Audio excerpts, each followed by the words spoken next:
हथकरघा से आत्मनिर्भरता की ओर। प्राचीन काल से भारत ने बहुत सारी बातों से विश्व भर में अपनी अनूठी पहचान बनाई।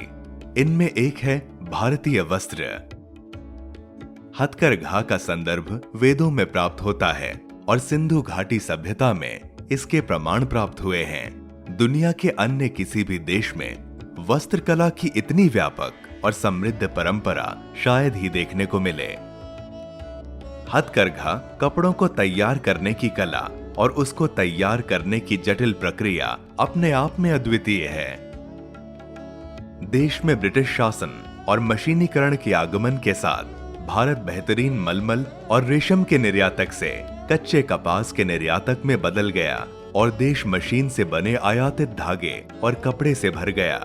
कार्यशील पूंजी के अभाव और ऋण उपलब्धता की कमी के कारण हथकरघा बुनकर बिचौलियों के हाथों में पड़ गए, अपनी स्वतंत्रता खो दी और अंततः गरीबी के चक्र में घिर गए।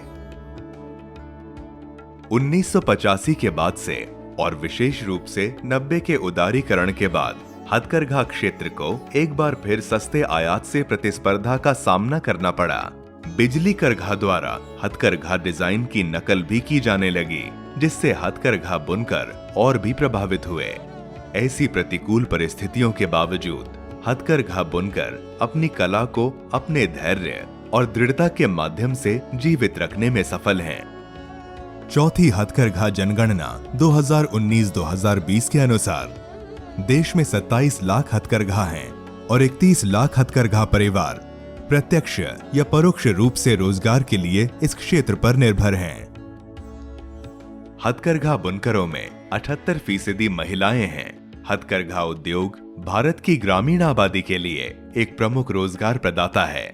ग्रामीण क्षेत्रों में कई सहायक उद्योग भी हथकरघा उद्योग पर निर्भर हैं।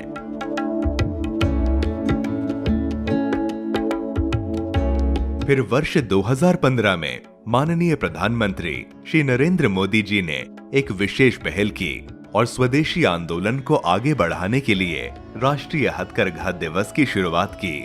To be celebrated as national handlooms day.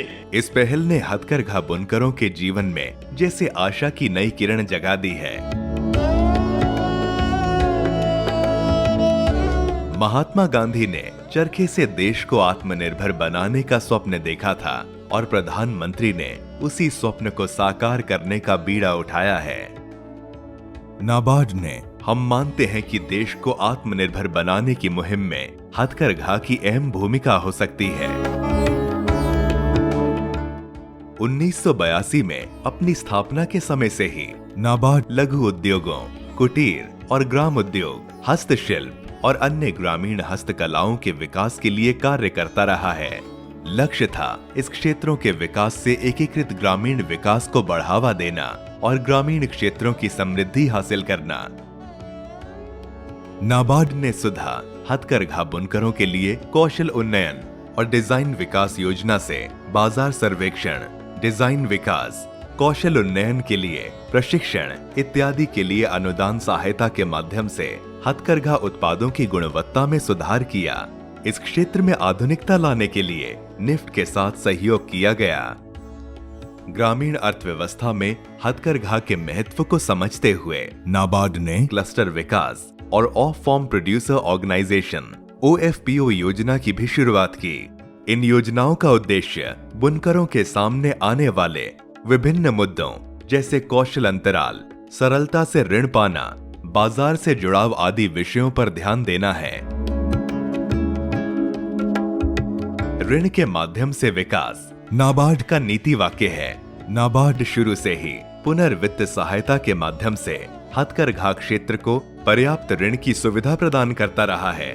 NABARD ने बाहरी वातावरण को ध्यान में रखते हुए अपनी नीतियों में लगातार संशोधन किया है और हथकरघा क्षेत्र में विभिन्न गतिविधियों के लिए पुनर्वित्त का विस्तार किया है। हथकरघा बुनकरों द्वारा ऋण तक पहुंच की कमी की पहचान करते हुए नाबार्ड ने कार्यशील पूंजी आवश्यकताओं का आकलन करने के लिए मानदंडों में ढील दी ताकि हथकरघा क्षेत्र में बड़े ऋण प्रवाह संभव हो।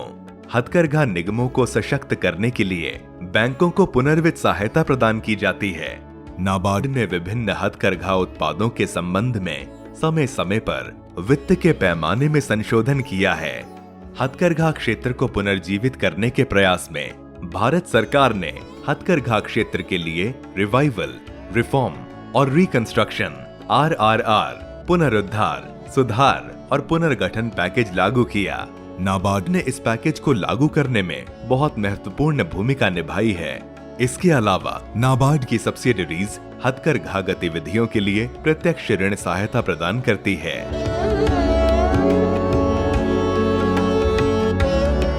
गैर कृषि क्षेत्र में विभिन्न योजनाओं के क्रियान्वयन में प्राप्त अनुभवों के आधार पर नाबार्ड का ऐसा मानना है कि विकास को समग्र नजरिए से देखा जाना चाहिए।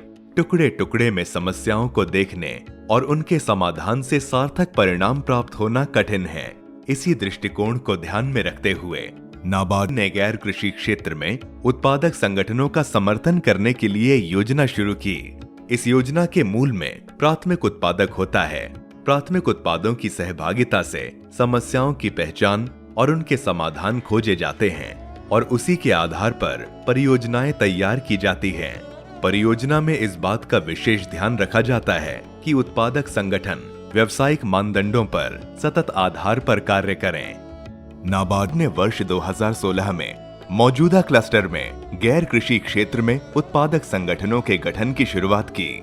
इसमें हथकरघा सहित अन्य क्षेत्र जैसे हैंडीक्राफ्ट, पारंपरिक कलाएं और प्रसंस्करण की गतिविधियों को शामिल किया गया। एक कदम आगे बढ़ते हुए 2017 में नए OFPO के गठन और विकास को समर्थन देने की योजना शुरू की गई। नई योजना ने डिजाइन विकास, सामान्य सुविधा केंद्र, मार्केट लिंकेज जैसी प्रचार गतिविधियों को शामिल करके पहले की योजना के दायरे का विस्तार किया। पहाड़ी और दुर्गम क्षेत्रों में बुनकरों को आय अर्जन के लिए और लुप्त होती बुनाई आदि को संरक्षण प्रदान करने के लिए नाबार्ड ने मिनी OFPO के गठन और विकास की योजना शुरू की है। क्षेत्र तथा राज्य में गैर कृषि क्षेत्र से जुड़ी हुई विशिष्ट आवश्यकताओं को पूरा करने हेतु नाबार्ड ने DPR मोड में कृषितर क्षेत्र विकास परियोजनाओं को सहयोग प्रदान करने के लिए एक नई योजना की शुरुआत की है। अब तक नाबार्ड ने 4,975 बुनकरों को कवर करते हुए 504 लाख की अनुदान सहायता के साथ 11 राज्यों में 15 हथकरघा OFPO का समर्थन किया है। कुल 42 OFPO के लिए स्वीकृति दी गई है, जिससे 20,000 से अधिक हस्तशिल्पकार लाभान्वित होंगे। आगे बढ़ते हुए नाबार्ड हथकरघा बुनकरों को डिजिटल मार्केटिंग और ऑनलाइन ई-कॉमर्स पोर्टलों से जोड़ने के लिए सहायता प्रदान करेगा। हमारा लक्ष्य बिल्कुल स्पष्ट है। हथकरघा पर निर्भर परिवारों को हम इतना सक्षम और स्वनिर्भर बनाएंगे कि उनके मजबूत कंधों पर पूरा देश आत्मनिर्भर बने।